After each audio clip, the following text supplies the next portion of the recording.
ನ್ಯಾಮತಿಯ SBI ಬ್ಯಾಂಕ್ನ ದರೋಡೆ ಕೇಸನ್ನು ಪೊಲೀಸರು ಭೇದಿಸಿದ್ದಾರೆ. ಆರೋಪಿಗಳನ್ನು ಹೆಡೆಮುರಿ ಕಟ್ಟಿದ್ದಾರೆ. ಸದ್ಯ ಈ ಕೇಸನ್ನು ಪೊಲೀಸರು ಯಾವ ರೀತಿ ಪತ್ತೆ ಹಚ್ಚಿದ್ರು ಅನ್ನೋದೇ ಇಂಟ್ರೆಸ್ಟಿಂಗ್. ಇಲ್ಲಿ ಚಿಲ್ಲಿ ಪೌಡರ್ ಒಂದು ಸುಳಿವು ಕೊಟ್ಟಿತ್ತು ಅನ್ನೋ ಮಾಹಿತಿ ಈಗ ಸಿಗ್ತಾ ಇದೆ. ಬ್ಯಾಂಕ್ನಲ್ಲಿ ತಮಿಳುನಾಡಿನಿಂದ ತಂದಂಥ ಖಾರದ ಪುಡಿ ಪತ್ತೆಯಾಗಿತ್ತು. ಅಂದರೆ ಶ್ವಾನದಳ ಬರೋ ಸಂದರ್ಭದಲ್ಲಿ ವಾಸನೆ ಬರಬಾರದು ಅಥವಾ ವಾಸನೆ ಹಿಡಿಬಾರದು ಅನ್ನೋ ಕಾರಣಕ್ಕಾಗಿ, ಸುಳಿವು ಸಿಗಬಾರ್ದು ಅನ್ನೋ ಕಾರಣಕ್ಕಾಗಿ ಖಾರದ ಪುಡಿಯನ್ನು ಅಲ್ಲಿ ಎರಚಲಾಗಿತ್ತು. ಅದರ ಪ್ಯಾಕೆಟ್ ಏನಿದೆ, ಆ ಪ್ಯಾಕೆಟ್ನ ಮುಖಾಂತರ ಪೊಲೀಸರಿಗೆ ಈ ತಂಡ ಯಾವುದು ಅನ್ನುವಂಥ ಸುಳಿವೊಂದು ಸಿಕ್ಕಿತ್ತು ಅನ್ನೋದು ತನಿಖೆಯ ಸಂದರ್ಭದಲ್ಲಿ ಗೊತ್ತಾಗಿದೆ. ಅಂದರೆ ಆ ಚಿಲ್ಲಿ ಪೌಡರ್ನ ಪ್ಯಾಕೆಟು, ಮೆಣಸಿನ ಪುಡಿಯ ಪ್ಯಾಕೆಟ್ ಏನಿದೆ, ಆ ಪ್ಯಾಕೆಟನ್ನು ಅಲ್ಲೇ ಬಿಟ್ಟು ಹೋಗಿದ್ರು ಅವರು. ಮೆಣಸಿನ ಪುಡಿಯನ್ನು ಅಲ್ಲೇ ಎರಚಿ ಆ ಪ್ಯಾಕೆಟನ್ನು ಅಲ್ಲೇ ಬಿಟ್ಟು ಹೋಗಿದ್ರು. ಆ ಪ್ಯಾಕೆಟ್ನ ಬೆನ್ನತ್ತಿದಾಗ ಖದೀಮರು ಎಲ್ಲಿಯವರು ಅನ್ನುವಂಥ ಒಂದು ಅಂದಾಜು ಪೊಲೀಸರಿಗೆ ಸಿಗತ್ತೆ. ಎಲ್ಲಿಯವರು ಇರಬಹುದು ಅನ್ನುವಂಥ ಅಂದಾಜು ಸಿಗತ್ತೆ. ನಂತರ ತನಿಖೆಗೆ ಒಂದು ಸ್ವಲ್ಪ ಅನುಕೂಲ ಆಗತ್ತೆ ಈ ಕೇಸ್ನಲ್ಲಿ. ಯಾಕಂತಂದ್ರೆ ಸುಳಿವೇ ಸಿಗದಂಥ ಕೇಸ್ ಆಗಿತ್ತಿದು. ಸುಳಿವೇ ಸಿಗದಂಥ ಕೇಸನ್ನ ಪತ್ತೆ ಹಚ್ಚೋದಕ್ಕೆ ಪೊಲೀಸರು ಬಹಳಷ್ಟು ಪರಿಶ್ರಮ ಪಡ್ತಾರೆ. ಚಿಕ್ಕ ಚಿಕ್ಕ ಸಾಕ್ಷ್ಯಗಳು ಕೂಡ, ಚಿಕ್ಕ ಚಿಕ್ಕ ಸುಳಿವುಗಳು ಕೂಡ ಪೊಲೀಸರಿಗೆ ದೊಡ್ಡ ಮಟ್ಟದ ಅನುಕೂಲವನ್ನು ಮಾಡಿಕೊಡ್ತು. ತಿಂಗಳುಗಳು ಉರುಳುತ್ತಾ ಇತ್ತು, ಪೊಲೀಸರ ಮೇಲೆ ಒತ್ತಡಗಳ ಮೇಲೆ ಒತ್ತಡ ಬೀಳ್ತಾನೆ ಇತ್ತು.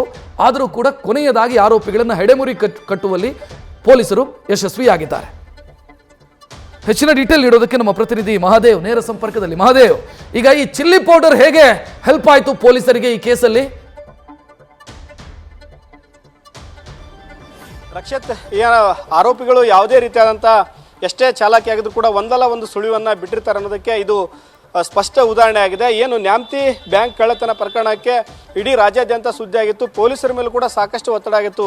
ಅಂದರೆ 17 kg ಚಿನ್ನವನ್ನು ಕದ್ದಿರುವಂಥ ಕಳ್ಳರನ್ನು ಇದುವರೆಗೂ ಪೊಲೀಸರು ಪತ್ತೆ ಮಾಡೋಕ್ಕಾಗಿಲ್ಲ. ಇಲ್ಲಿ ಪೊಲೀಸರು ಸ್ಟ್ರಾಂಗ ಅಥವಾ ಕಳ್ಳರು ಸ್ಟ್ರಾಂಗ, ದರೋಡೆಕೋರರು ಸ್ಟ್ರಾಂಗ ಅನ್ನೋ ರೀತಿಯಾಗಿತ್ತು. ಅದರಲ್ಲೂ ಕೂಡ ಈಗ ಪೊಲೀಸರೇ ಅಂತಿಮವಾಗಿ ತಡವಾದರೂ ಕೂಡ ಪೊಲೀಸರೇ ಗೆದ್ದಿದ್ದಾರೆ. ಕಾರಣ ಏನಂತಂತಂದರೆ ಎಲ್ಲ ರೀತಿಯಾದಂಥ ಒಂದು 4-5 ತಿಂಗಳಿಂದ ಸಾಕಷ್ಟು ತನಿಖೆಗಳನ್ನು ಕೂಡ ಮಾಡ್ತಾ ಇದ್ರು. ಬೇರೆ ಬೇರೆ ರಾಜ್ಯಗಳಿಗೂ ಕೂಡ ಹೋಗಿದ್ರು. ಆದರೆ ಯಾರು ಇಲ್ಲಿ ಪ್ರಮುಖವಾದ ಆರೋಪಿಗಳು ಅಂತ ಹೇಳಿ ಗೊತ್ತಾಗ್ತಾ ಇರಲಿಲ್ಲ. ಆದರೆ ಒಂದೊಂದೇ ಸಾಕ್ಷಿಗಳನ್ನು, ಸಣ್ಣ ಸಣ್ಣ ಸಾಕ್ಷಿಗಳನ್ನು ಅವನ್ನ ಪರಿಶೀಲನೆ ಮಾಡ್ತಾ ಹೋದಂಥ ಸಮಯದಲ್ಲಿ ಅಲ್ಲಿ ದೊಡ್ಡದಾದಂಥ ಒಂದು ಸುಳಿವು ಸಿಕ್ಕಿದ್ದು. ಕಾರಣ ಏನು ಅಂತಂತಂದರೆ ಒಂದು ಚಿಲ್ಲಿ ಪೌಡ್ರು, ಏನು ಡಾಗ್ ಸ್ಮೆಲ್ ಮಾಡಬಾರ್ದು ಅಂತ ಹೇಳಿ, ಏನು ಯೂಟ್ಯೂಬ್ಗಳನ್ನು ನೋಡಿಕೊಂಡು ಯಾವ್ಯಾವ ರೀತಿ ಕಳ್ಳತನ ಮಾಡಬೇಕು ಅಂತ ಹೇಳಿ ಆರೋಪಿಗಳು ಏನೊಂದು ಸ್ಕೆಚನ್ನು ಹಾಕಿದ್ರು, ಅದೇ ರೀತಿಯಾಗಿ ಅದನ್ನು ಎಕ್ಸಿಕ್ಯೂಟ್ ಮಾಡಿ ಆಭರಣವನ್ನು ಕೂಡ ಕಳ್ಳತನವನ್ನು ಮಾಡಿದ್ರು. ಅದು ಎಲ್ಲ ಸಕ್ಸಸ್ ಕೂಡ ಆಗಿತ್ತು. ಆದರೆ ಪೊಲೀಸರಿಗೆ ಚಾಲೆಂಜಿಂಗ್ ಆಗಿರುವಂಥದ್ದು ಅಂತಂದರೆ ಯಾವುದೇ ರೀತಿ ಸುಳುವನ್ನು ಬಿಟ್ಟಿರಲಿಲ್ಲ.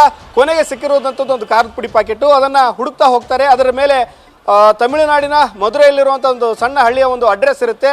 ಇದನ್ನು ಪತ್ತೆ ಮಾಡ್ಕೊಂಡು ಹೋದಾಗ ಇಲ್ಲಿಂದ ಇದನ್ನು ಕಳ್ಳತನ ಮಾಡಿರೋದು, ಅದು ಚಿಲ್ಲಿ ಪುಡಿ ಪೌಡರ್ ಪ್ಯಾಕೆಟನ್ನು ಯಾರು ಪರ್ಚೇಸ್ ಮಾಡಿದ್ರು, ಇದನ್ನು ಯಾರು ತೊಗೊಂಡು ಹೋದ್ರು ಅಂತ ಹೇಳಿ ಒಂದು ಸಾಕ್ಷಿ ಪರಿಶೀಲನೆಯನ್ನು ಮಾಡಿದಾಗ, ಮತ್ತು ಇಲ್ಲಿಂದ ಯಾರು ರಾಜ್ಯಕ್ಕೆ ಸಂಪರ್ಕವನ್ನು ಹೊಂದಿದ್ರು, ಇಲ್ಲಿಂದ ದಾವಣಗೆರೆಗೆ ಯಾರು ಸಂಪರ್ಕವನ್ನು ಹೊಂದಿದ್ರು ಅನ್ನೋದನ್ನು ಸೂಕ್ಷ್ಮವಾಗಿ ತಿಳಿದುಕೊಂಡು ಪೊಲೀಸರು ಎಲ್ಲ ರೀತಿಯ ಆಯಾಮಗಳಲ್ಲಿ, ಅಲ್ಲೇ CDR ಆಗಿರ್ಬೋದು, ಅವರ ಚಲನವಲನ ಓಡಾಟ ಆಗಿರ್ಬೋದು, ಯಾರ ಜೊತೆ ಸಂಪರ್ಕವಿದ್ರು, ಅಂದರೆ ಸಾಕಷ್ಟು ಜನ ಕರ್ನಾಟಕದ ಜೊತೆ ಸಂಪರ್ಕವನ್ನು ಹೊಂದಿದ್ದಾರೆ, ಇವರೇ ಕಳ್ಳತನ ಮಾಡಿದ್ರು ಅಂತ ಪತ್ತೆ ಹಚ್ಚೋದು ಹೇಗೆ, ಹೀಗಾಗಿ ಅವರ ಎಲ್ಲ ಪ್ರಮುಖ ವಿಚಾರಗಳನ್ನು ಯಾರ ಜೊತೆ ಸಂಪರ್ಕವನ್ನು ಹೊಂದಿದ್ರು ಅನ್ನೋದನ್ನು ಪತ್ತೆ ಮಾಡ್ತಾರೆ. ಅವರು ನ್ಯಾಮತಿ ಏನು ಯುವಕರೊಂದಿಗೆ ಅಜಯ್ ಮತ್ತು ವಿಜಯೊಂದಿಗೆ ಸಂಪರ್ಕ ಹೊಂದಿರೋದು ಅಲ್ಲಿ ಗೊತ್ತಾಗುತ್ತೆ.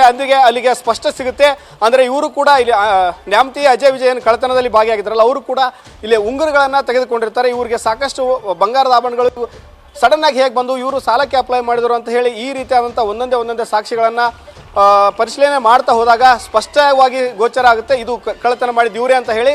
ನಂತರ ಅವ್ರುಗಳನ್ನ ಅರೆಸ್ಟ್ ಮಾಡಿ ವಶಕ್ಕೆ ತೆಗೆದುಕೊಂಡು ವಿಚಾರಣೆ ಮಾಡಿದಾಗ ಈ ರೀತಿಯಾಗಿ ಪ್ಲಾನನ್ನು ಮಾಡಿಕೊಂಡು ನಾವು ಯೂಟ್ಯೂಬನ್ನು ನೋಡಿಕೊಂಡು ಯಾವುದೇ ರೀತಿಯಾಗಿ ಸುಳಿವು ಸಿಗಬಾರ್ದು ಅಂತ ಹೇಳಿ ಒಂದು ವ್ಯವಸ್ಥಿತವಾಗಿ ಕಳ್ಳತನವನ್ನು ಮಾಡಿದ್ವಿ ಅಂತ ತಪ್ಪೊಪ್ಕೊಂಡಿದ್ದಾರೆ. ಆದರೆ ಪೊಲೀಸರು ಈಗ ಏನು ಮಾಡಿದ್ರು, ಒಂದು ಸಣ್ಣ ಸಾಕ್ಷಿ, ಒಂದಲ್ಲ ಒಂದು ಕಳ್ಳತನ ಮಾಡಿದ್ರು ಕೂಡ ಒಂದಲ್ಲ ಒಂದು ಸುಳಿವು ಬಿಟ್ಟಿರ್ತಾರೆ ಅನ್ನೋದಕ್ಕೆ ಈ ಖಾರದ ಪುಡಿ ಪ್ಯಾಕೆಟ್ ಸುಳುವನ್ನು ಬಿಟ್ಟಿದ್ರು. ಅದರ ಮೂಲಕವಾಗಿ ಅವರು ಸಿಗಬಿದ್ದಿರುವಂಥದ್ದು. ರಕ್ಷತ್, ಥ್ಯಾಂಕ್ ಯು ಮಹಾದೇವ್ ಮಾಹಿತಿ. ನ್ಯೂಸ್ ಫಸ್ಟ್, ನಿರ್ಭೀತಿಯಿಂದ ನಿಮ್ಮ ಪರವಾಗಿ.